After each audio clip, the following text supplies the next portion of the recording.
sumunod sa kanya si Bingbong. Bongbong.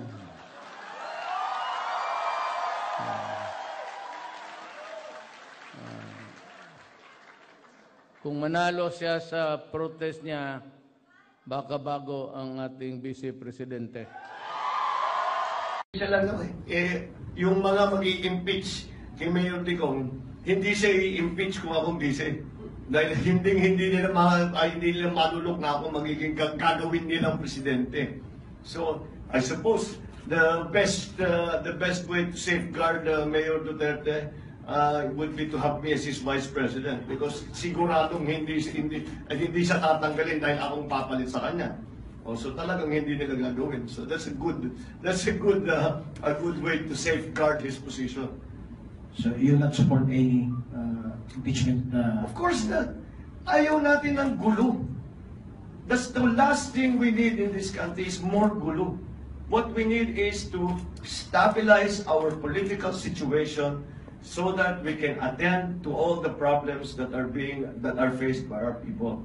Even, never mind yung impeach, sinabi ko na, I've already taken the position, it should not be the policy of any president or vice president or any member of the executive na habul-habulin yung mga nakaraan. And as I've said in many interviews, kung sasabihin nila na ikukulong ang mga, o iimbestigahan o kakasuhan yung mga opisyal ng nakarang administrasyon, I will advise against it. Because tama na yan. Walang nangyari sa atin sa ganyang klaseng sitwasyon. We know what's happened. Nothing will happen. Kinulong nito, inimbestigahan, kinasuhan niya. Wala may naitulong ba dyan? Has it helped anybody? Is our situation better? Has it built one schoolroom? Has it created one job? May pinakain ba na bata? Yung mga ganyang klaseng ginawa? Wala. So, tabi na muna natin yan, and we get on with the work of the government, which is providing services to the people. Our next Vice President of the Philippines would like to make his opening statement. Good evening. Good evening, everyone. I have been watching the developments on TV about the attempted alliance or alliances and coalitions that are being some parties are trying to forge, and I am smiling because we have just received more endorsements. The El Shaddai has formalized its endorsement of my candidacy for Vice President. There's other members of a political party, a large political party, which I'm sure you'll find out later, but that may allow them to do it themselves. Also, who had previously supported another candidate has now come to join us. So it's very clear. And also, I just received another survey, which puts me ahead of the next candidate. We are in a double-digit lead, according to the survey, and it is a fairly. This group has been very reliable in the past, and I'm not talking about this election, but even in past elections. So I've been this evening the beneficiary of very good news.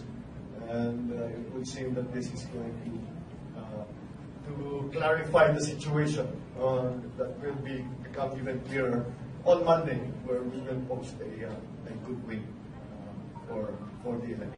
Validates what I was talking about earlier today about the Plan B. Talagang the desperation is showing that these are all desperate attempts to try and salvage somehow the candidacy of the administration candidates. I also have heard that Senator Grace has turned down the offer. And so, again, maliwanag na maliwanag, naghahanap na talaga sila ng paraan na baguhin ang resulta dahil sila mismo alam nila wala na silang panalo. That's the reason why they're doing all of this, why there is a plan B, why they're trying to make alliances with other parties. All of this, dahil alam na nila walang panalo ang kanilang kandidato of the administration. So, and that is why, and that is something that we already knew since before, na maliwanag naman sa amin na talagang way ahead ang aming mga numbers. And as I said, I just saw the survey that's puts us in double digits. The actual number is about I think what was we're 12 points ahead in this survey that I saw. It will, I'm sure, lilitaw yan eventually. But again, let me allow the source themselves to do it. So kung ganun ang labanan, kung talagang 12 points ang pinag-usapan, the same thing for the presidency, talagang maghahanap sila ng ibang plano. Dahil hindi na talaga kayang ipanalo ng halalan. Kaya itong ano-ano na iniisip. Yan naman, yung alliance with Senator Grace, with the Plan B that I talked about earlier. It has already come out in the news. So it's clear, very clear to me, na talagang desperate na ang administration at naghahanap na ng kahit anong paraan para magawa pa nila. If I don't know kung nabalitaan ng mga local media dito, because it was something that I spoke about in Tacloban. Sinasabi ko na meron kaming napalitaan na ang LP may pinaplanong Plan B na. And the Plan B is very simple. Ipipilit nila, kaya yung survey, pinataas si Robredo, para inagaya nila para pumasok sa maging panalo ng bise. Tapos, pag nanalo na si Duterte, i-impeach na si Duterte para si Robredo, LP pa rin ang mamumuno. So that is the plan B that I heard from an LP insider. Sila ang nagsabi sa akin. He is a member of the Liberal Party. Yan namang mga pinag-uusapan. So that again is a clear indication of the desperation. Yung sinasabi kasi alimbawa na ikukulong ang mga iimbestigahan o kakasuhan yung mga opisyal ng nakarang administrasyon, I will advise against it. Because tama na yan. Walang nangyari sa atin sa ganang klaseng sitwasyon. We know what's happened. Nothing will happen. Kinulong nito, inimbestigahan, kinasuhan niya. Walang may naitulong ba dyan? Has it helped anybody? Is our situation better? Has it built one schoolroom? Has it created one job? Then pinakain pa ng bata yung mga ganang klaseng ginawa? Wala. So, tabi na muna natin yan, and we get on with the work of the government, which is providing services to the people, not seeking vengeance for perceived political enemies. But these are all desperate attempts to try and salvage somehow the candidacy of the administration candidates.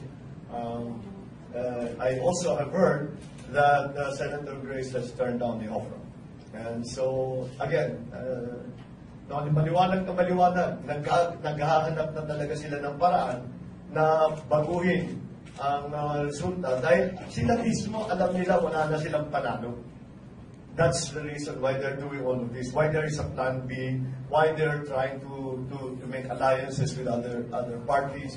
All of this, dahil alam na nila walang panalo ang kanilang kandidato of the administration. So, and that is why, and that is something that we already knew since before, na maliwanag naman sa amin na talagang way ahead ang aming mga numbers. And as I said, I just saw the survey puts us in double digits.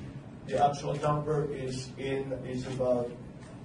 Our next Vice President of the Philippines would like to make his opening statement. Good evening. Good evening, everyone. I have been watching the developments on TV about the attempted alliance or alliances and coalitions that are being some parties are trying to forge.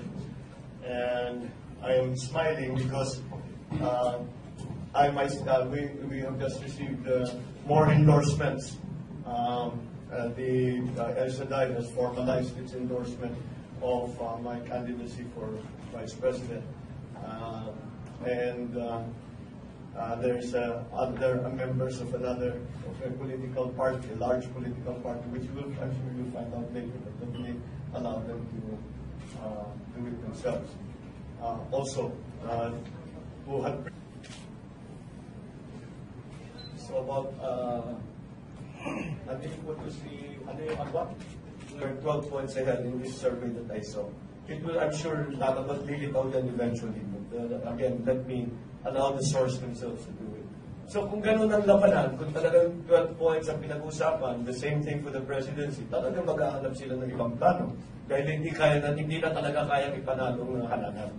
Kaya itong ano-ano na iniisip. Yan naman, yung alliance with Senator Grace, with the Plan B that I talked about earlier, it has already come out in the news. So it's clear, very clear to me, na talagang desperate na ang administration at naghahanap na ng kahit anong paraan para magawa pa nila. If I don't know kung nabalitaan ng mga local media dito, because it was something that I spoke about in Tacloban. Sinasabi ko na meron kaming napalitaan na ang LP may pinaplanong Plan B na. And the Plan B is very simple. Ipipilit nila, kaya yung survey, pinataas si Robredo para ilagaya nila para pumasok sa manalo ng bise. Tapos, pag nanalo na si Duterte, i-impeach na si Duterte para si Robredo LP pa rin ang mamumuno. So that is the plan B that I heard from an LP insider. Sila ang nagsabi sa akin. He is a member of the Liberal Party. Yan namang mga pinag-uusapan. So that again is a clear indication of the desperation. Yung sinasabi kasi alimbawa na ikukulong ang mga imbestiga o kakasuhan yung mga opisyal ng nakarang previously supported another candidate has now come to join us. So it's very clear. And also I just received another survey which puts me ahead of the next candidate.